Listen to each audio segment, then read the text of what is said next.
license and registration, he can sense your aggravation. On the head of the fallen angel. When the world is muttering under the floorboards, stomp even louder. Untime. Let them know you are alive today. Or unhum.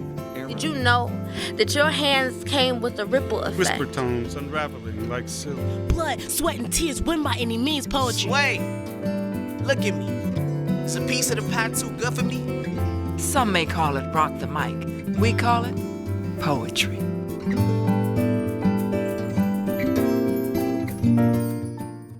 Your ancestral voices resonate today with the honor you were never accorded, with the dignity you were always denied. Your celestial song of freedom now echoes without mind to waiting labor or chores. It wafts along shafts of luxuriant sunbeams and rolls around carefree clouds. We hear each sacred refrain and pay homage in hopes that you, dearest loved one, no longer even recall the weariness and pain you suffered, the life of toil and torture you endured. Your song has become our fervent and most sacred holy prayer.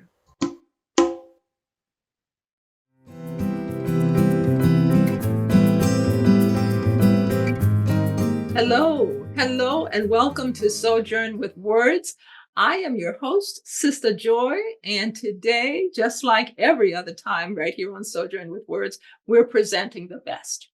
Today's poet, guest poet, is Tony Keith Jr., PhD, and he is an award-winning poet. But before I get into the merits of that, let me welcome Tony. Welcome to Sojourn with Words. Hi. Thank you so much, Sistah Joy. It's really a pleasure to be here with you.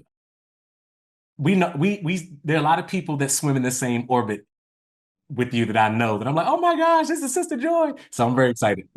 Oh, well, thank you. I'm excited to have you as a guest and to learning a little bit more beyond the information that has been shared. But having said that, Tony Keith Jr. is an award-winning poet, spoken word artist, and hip hop educational leader from Washington, D.C., my hometown. A multi-year fellow of the District of Columbia Commission on the Arts and Humanities, Tony has performed his poetry for audiences around the world.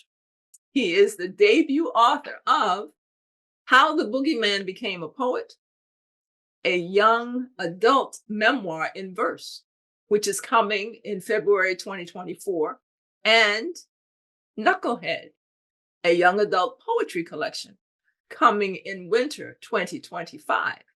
Now, both books are published by Catherine Tegan. Is it Tegan or Tegan? Catherine Tegan Books at HarperCollins. Okay, Catherine Tegan Books at HarperCollins.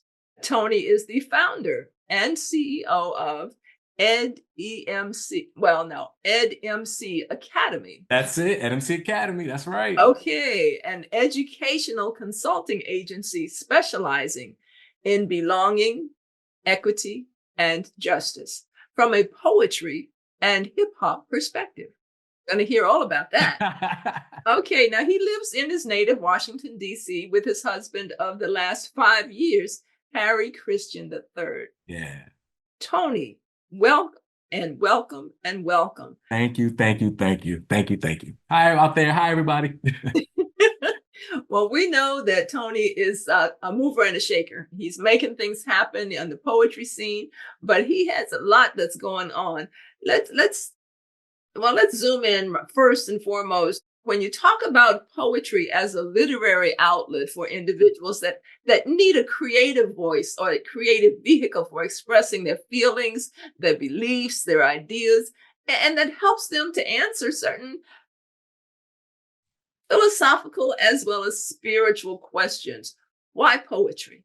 Yeah, why poetry? Such a complicated question sort of point that I make. It's honestly, it comes down to, I think so much about this book that I have coming out. So I'm going to use this as a great moment to explain this is I started writing poetry as a kid, originally from Washington, D.C. Actually graduated, however, from PG County Public Schools. So I'm a graduate of Duval High School.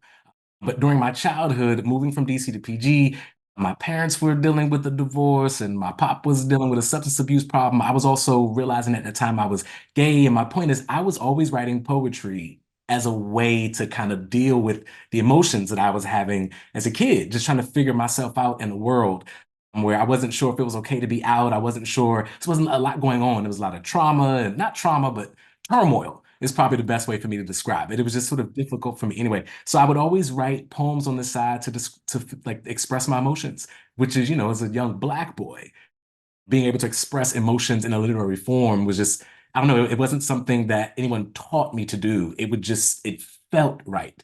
Right. And so that's what I mean by that. And I think so much about young people, especially when I write to young people, like I do in this book, How the Boogeyman Became a Poet, is it's writing about how I got over sort of the fears of being myself, of like, how do I like battle this boogeyman with like these words, right? And so anyway, so I just offer that because I think a lot about young people and the millennial generation and all that's going on in the world and how they're processing what's going on, even adults. And I'm like, yo, for me, writing poems, the metaphors about those emotions continues to be something that I practice to this day, something I started as early as third grade that I do now at 42 years old.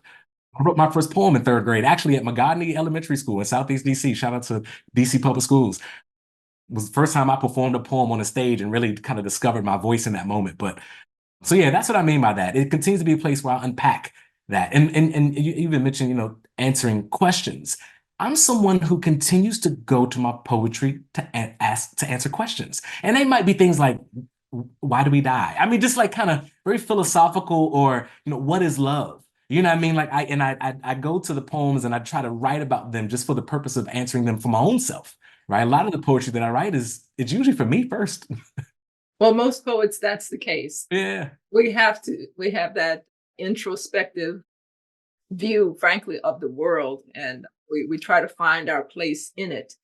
And certainly it sounds like you're helping many others to find their place in the world through poetry. And the fact that you began this journey in the third grade, yeah, volumes of who you are and where you are as a poet and spoken word artist.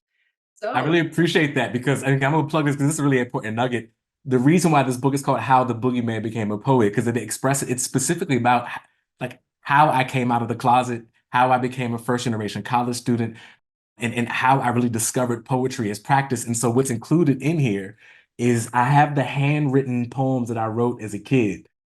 They're included in the book along with, of course, just like the standard poems, but these are poems that no one has ever seen. My parents never saw, but these are the ones that I wrote on the side to keep the boogeyman away. But yeah, and to this day, I don't write so much in handwritten form, but if I were to open up my iPhone to my notes app, you all would see that I still write poetry to myself. Okay, all right.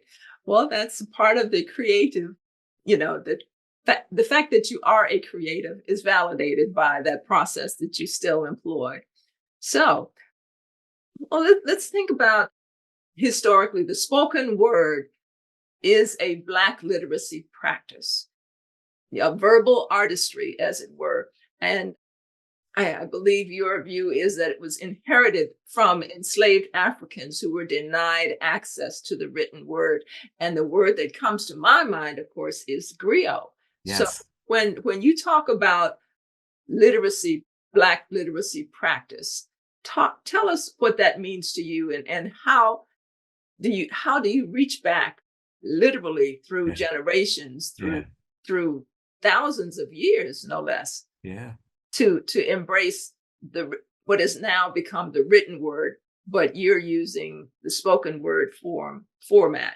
Yeah. Thank you for that question. I'm very passionate about this particular topic, and it comes from first was a question that I had in my doctoral studies about just like theoretically or even philosophically, what is spoken word and like why is it so relevant to Black folks in particular? and I'm reading and reading all of these academic, research reports, and I'm coming across things about African American vernacular English and Black language. And I think about how I am someone who says this, that, day, everybody, mother, father. There's a particular language that I just sort of came into the world speaking that's familiar in my community. And I think about how that language is not always recognized and accepted in academic worlds, in education, especially in classrooms where a lot of Black kids are often told, speak better, speak right, speak correctly. And it's like, yo, but this thing that we have is sort of rooted in a language that was created because enslaved Africans didn't have access to schools. I mean, they were certainly given the Bible, but we don't have to go into that too deep, but they were given the slave Bible, they were taking certain words out, but like being able to translate, right, an original language. Many of them were already speaking Yoruba or Itwa or Swahili or some other Bantu language, right? And they're being told, speak English without giving a method of instruction. So of course, this, that, day, everybody, all that language would come out. And so I write about that too, because I think that the world just needs to understand that it's not that Black people speak wrong. We are multilingual individuals. And that language that we have, that young Black kids come into the world speaking, is inherited. It's rooted in the speech and dialect that had to come out of our history. And so, yeah, that's how I approach that. And so I'm like, I embrace that. I embraced all the B's. I have a poem called Code Switch, which I might perform later. Talks about Wonderful, that. Wonderful. Okay. You touched on something that in passing that many may not be aware of. And that was when you mentioned the slave Bible. Yes. I only learned about the slave Bible as an adult. Me too. Can you just briefly speak about the slave Bible? I happen to be a spiritual person. So. Yeah. Can you speak just briefly about that? Yeah, as briefly as I can. I am not, for the record, I'm not a biblical scholar, you all, but this is documented history. But there's evidence of slave plantation owners who were required, really kind of by British law, to convert enslaved Africans, their slaves, to Christians. And to do that, they needed a Bible. And so for that, they took out certain passages that were related to, like, I forgot, like freedom and joy, but things that were essentially, they were given a Bible that made them believe that it was okay to remain enslaved, right? Like that idea, it's okay to be bonded because, well, it's biblical, right? So there's something linked to, so they were, all of the stuff about how to get free was taken out.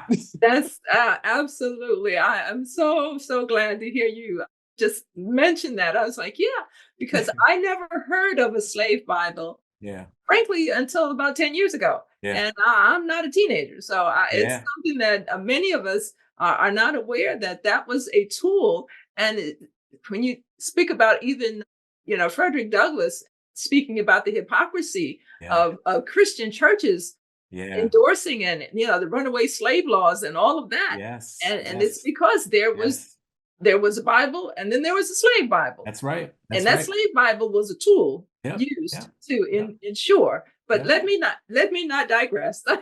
Clearly, you touched on something for me. Good. I appreciate that. That means I was supposed to in that moment. That's what's up. Yeah, absolutely.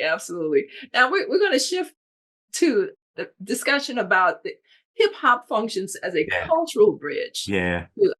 Connecting poets, spoken word artists, rappers, MCs to social activism and community leadership. Yes. That is work being done. Word, it is. Talk to us about the work being done through this forum, through this media. No problem. I'll make this as brief as I possibly can, but language for the world to hear right now is, if you've not heard it already, is hip hop pedagogy, right? Pedagogy meaning sort of a tool for teaching or a style of teaching. Know that there are people out here in the world who are embracing hip hop as a teaching tool and as a literacy practice, because y'all probably know that this year we've been celebrating 50 years of hip hop culture. I'm 42 years old, which means I don't know a world without hip hop in it.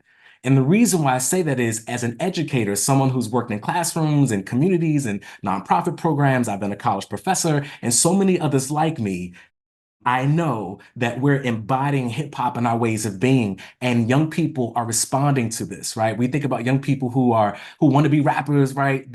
Rap is a literacy practice. That is nothing but poetry spoken over a timed beat. And the last thing I'll say is, I just need the world to know that the relationship between these things are, you got poets, you got rappers, and you got MCs who move crowds. All of us do this with our rhythmic spoken words. Just like preachers move congregations, I say just like teachers can move their classrooms, I say just like leaders can move communities, right? But it is a leadership practice, it's a guiding, and we're doing that with rhythmic spoken words.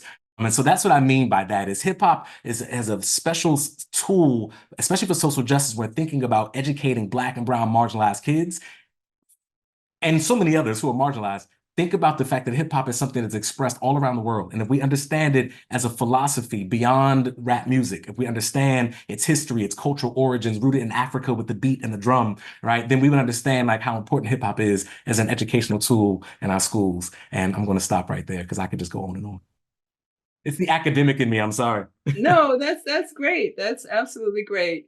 Well, when you talk about writing poems for the page versus writing poems for performing on stage, where your message is the same, but talk to us about the poet's voice and the ability to convey in a way that resonates with an audience, both going from the page to the stage. Talk to us about that. Yeah, I specifically wanted to really discuss that because I've always there was I actually have a poem which I might perform later where I talk about being a starving artist, right? There was a point in time where because I'm a spoken word artist, like someone who literally goes on, I write poetry, certainly to myself, like the page poetry, but my performance poetry is stuff that I know I'm writing because there's gonna be an audience out there, right? And I'm writing specific to them because there's a feeling that I want to incite, I want to inspire them, I just want to have fun or be creative. And what I've learned after now writing this memoir about how I became a poet and what those poems did for me,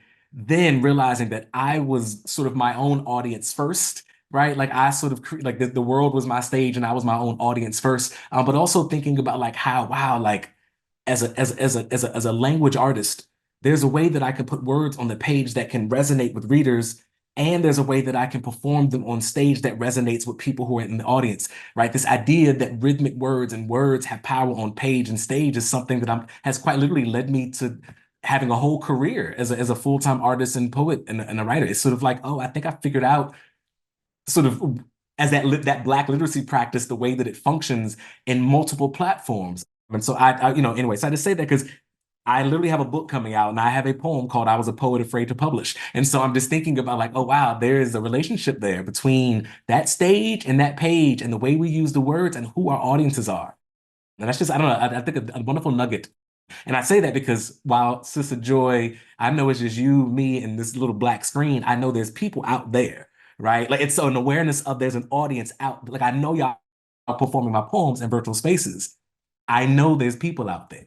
Absolutely. Well, Tony, first of all, for our viewers that may have come in after we got started, we're listening to, and I'm presenting to you, Tony Keith Jr., who is phenomenal in his gift and his artistry. And we're now going to be blessed by having him present some of his poetry. We know time has gotten away already, Sorry. but that's okay. Tony, what do you have for us to share? We've got 9 minutes, I understand. We got 9 minutes. 9 minutes. I'm gonna get y'all. I'm gonna get 2 poems out of here. I might get 3. We'll see. 2 might get 3. Start with my signature piece. This one is called Poetry to the Rescyou, spelled Rescyu, right? Poetry to Rescue. It's one of my favorites. You can save someone from drowning.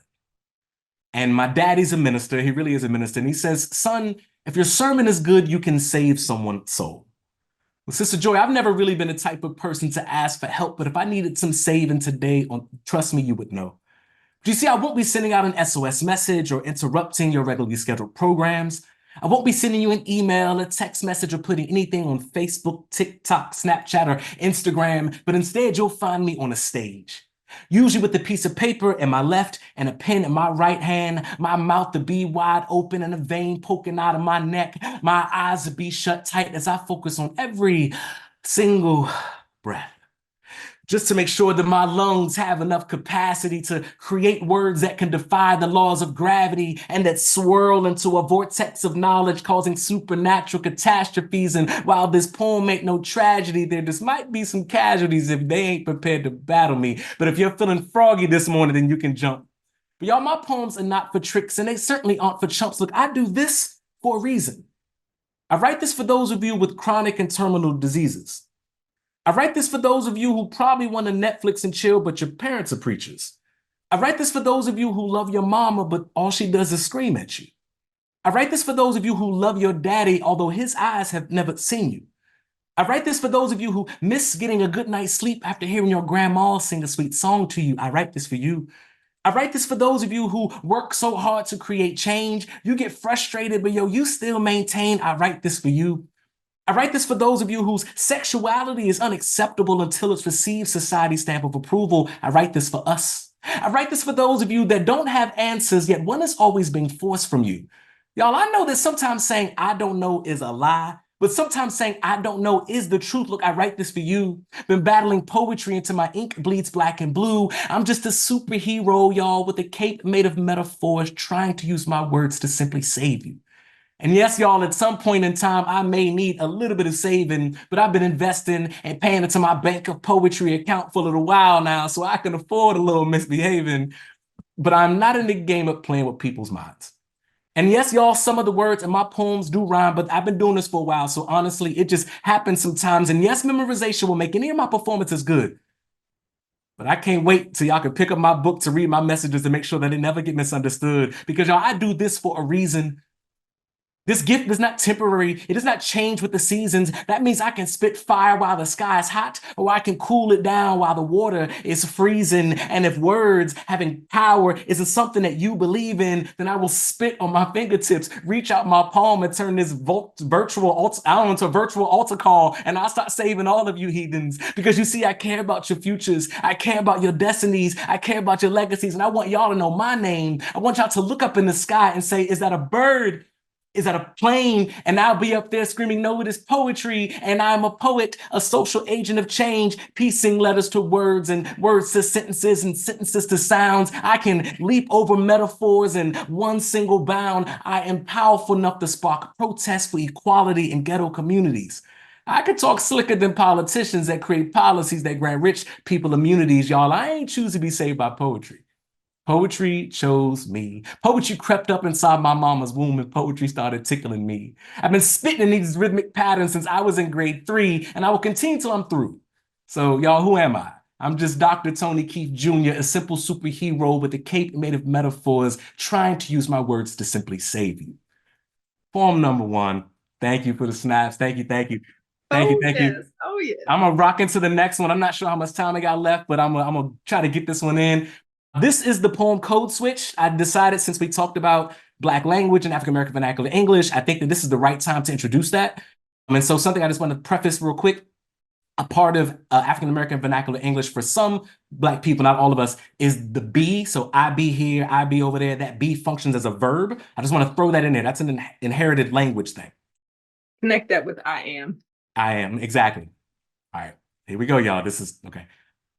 Please, I hope this doesn't get me in trouble. I don't have to imagine what it's like to be Black, to be brilliant, to be misunderstood by the same people who only seem to understand you after you've exfoliated, after you've scraped yourself down to the white meat to expose that layer of skin where color and soul meet, where my ancestors' tongues were once split, pitchforked and split, forced to speak and sing and scream and stand on auction stages while the world bet and bid and bargained and debated about their ebony brain and their Black boisterous body. And now I'm questioning my value, asking, is speaking like this even worth it? Y'all, I know what it's like to not know what words mean. I know what it's like to have letters chained together on paper, heavy, just sitting there still, not moving. I know what it's like to carry the burden of words on your back, to bow to prevent your bones from breaking beneath them. But y'all, I also know what it's like to know what words mean.